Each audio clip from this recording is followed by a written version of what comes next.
Imagine you were given one chance, not three wishes from a genie, not a magic wand, but something perhaps far more powerful and dangerous, the ability to send a single message to yourself 10 years in the past.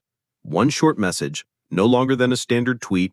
It will appear on the screen of your old phone on August 5th, 2015. What will you write? This is a choice that could break a person.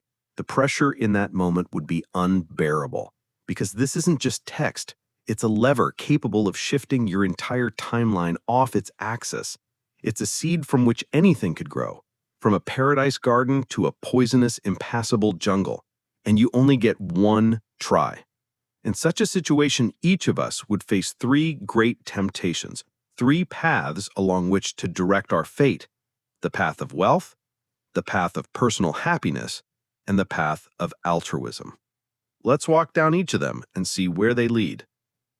The first path, the most obvious one, the path of wealth. The thought that comes to mind first is, how do I become fabulously rich?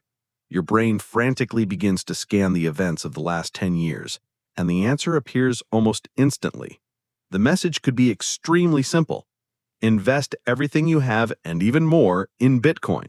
Sell everything in mid-November 2021. Don't ask questions, just do it. Let's pause for a second and do the math. In August 2015, one Bitcoin was worth about $280. At its peak in November 2021, it was nearly $69,000. That's a return of more than 240 times. Every $1,000 your past self could find would have turned into almost $250,000. 10,000 would have turned into 2.5 million. You would become a genius, a visionary, a financial oracle. You would have secured your future, your family's, your children's, and your grandchildren's. Or you could have chosen stocks. A message saying, buy NVIDIA stock with all your money, would have made you rich. Or Tesla. There are plenty of options. It seems like the perfect plan. You solve all your future problems in one fell swoop. But is it really so?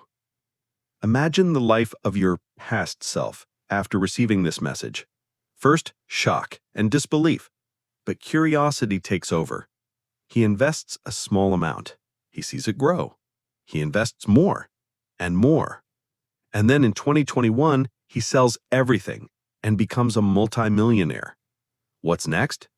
Next come the problems that you, from the future, didn't think about. How do you explain this sudden genius? Your friends, family, tax authorities, everyone would look at you with suspicion. How did you know? Insider information? Fraud? Your life would become a constant attempt to justify your wealth. You would be alone on your golden throne. But the main problem is deeper. Compare it to winning the lottery. Numerous studies show that most lottery winners, after a few years, become not happier, but in fact unhappier than they were before the win. Why? Because they got the result but skipped the journey. They didn't earn that money through their own labor, risk, or intellect, and deep down they know it. Your wealth obtained through a tip from the future would feel fake. It wouldn't bring satisfaction because you didn't walk the path that gives the result meaning. The path of wealth might lead you to a financial paradise, but emotionally, you risk ending up in a desert. All right then, the second path, a more subtle and personal one, the path of happiness. You cast aside thoughts of money. What's really important? Correcting past mistakes, avoiding pain, saving what was lost? The message becomes short but incredibly meaningful. Forgive him. You have less than a year left to talk to your father. Don't get in that car on March 24th. Go to her. The reason for your fight is stupid. Don't let her go. Go to the doctor. Get that mole on your back checked immediately. It will save your life. These messages seem far more significant than the advice about Bitcoin. They can heal old wounds, prevent tragedies, save lives and relationships.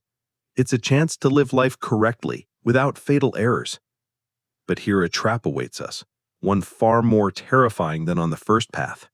Its name is the butterfly effect. Imagine your life as a Jenga tower. Every single piece, every block, is an event from your past. Some of them were painful, unpleasant. These are the blocks you want to pull out and replace. You send the message, "Don't let her go." And your past self listens. He saves that relationship. He doesn't go through the painful breakup that felt like the end of the world at the time. You've pulled out the painful block. But what if that very block was the foundation for the entire top floor of your tower? What if that breakup was what forced you to change jobs, move to another city, meet new people? What if because of it, you met your true love, your current husband or wife? By saving that old relationship, you erase your current family from existence. Your child, whom you love more than life itself, will never be born. In their place will be another hypothetical child from a different person. Are you willing to commit this murder, the murder of your existing reality, for the sake of fixing a past mistake? Every change triggers a chain of unpredictable consequences. You avoided that accident. Wonderful. But you didn't spend 3 weeks in the hospital where you met your best friend who was caring for a person in the next bed. You saved your health by going to the doctor in time. Fantastic. But you didn't gain the wisdom and perspective on life that only come after facing a mortal danger. The path of personal happiness is a walk through a minefield. In trying to fix one thing, you risk destroying everything else. You might create a perfect past, only to wake up in a present you don't know and don't love, surrounded by strangers. That leaves the third path, the noblest and most arrogant one, the path of altruism. You decide that your personal wealth and happiness are nothing compared to the fate of the world. You want to use your chance to save humanity. You recall the catastrophes, wars, and pandemics of the last 10 years, and you write a message of global importance. For example, in late 2019, a pandemic of a new virus will begin in Wuhan, China. It is airborne. Wear masks, demand border closures, prepare. You press send with a sense of duty fulfilled. You are the savior of the world. But let's transport ourselves back to 2015 and look at yourself through your own eyes. You are an ordinary person, a nobody, and you receive this strange, frightening message. What do? Do you go to the police, to the government, to the media? Picture the scene.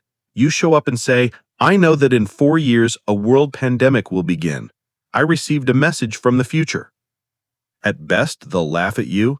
At worst, you'll be sent for a psychiatric evaluation or detained on suspicion of plotting a terrorist act. Compare yourself to a lone prophet on the street corner with the end is nigh sign. People will walk past rolling their eyes. No one will believe you until it's too late.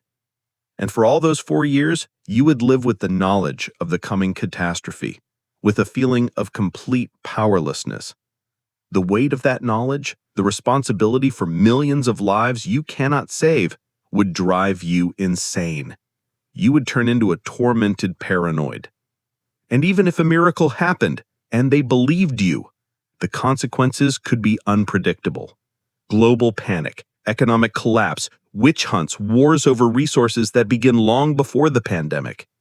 In trying to prevent one catastrophe, you might trigger another, even more terrible one.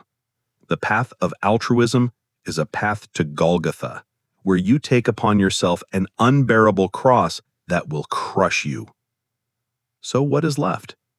Which path to choose? Wealth, happiness, altruism? Each leads to a dead end. Each is a deal with the devil, where the price is written in fine print that you cannot read. The perfect message does not exist. And here comes the epiphany. Perhaps the very inability to change the past is not a curse, but the greatest gift. Life is not a rough draft that can be rewritten cleanly. It is a painting we create in one go, with no right to erase, and every stroke, even a mistaken one, becomes an integral part of it. Our scars, our mistakes, our losses, they are not flaws. They are what create our unique pattern. They are what make us who we are. The attempt to send a message to the past is a refusal to accept your life as it is. It is a desire to escape responsibility for your choices, but it is precisely this responsibility and the irreversibility of every moment that give life its true value. We are forced to live here and now, to make decisions, to love, to lose, and to move on. Therefore, if you truly had the chance to send that one message, perhaps the wisest decision would be to write just 4 words. Everything will be okay.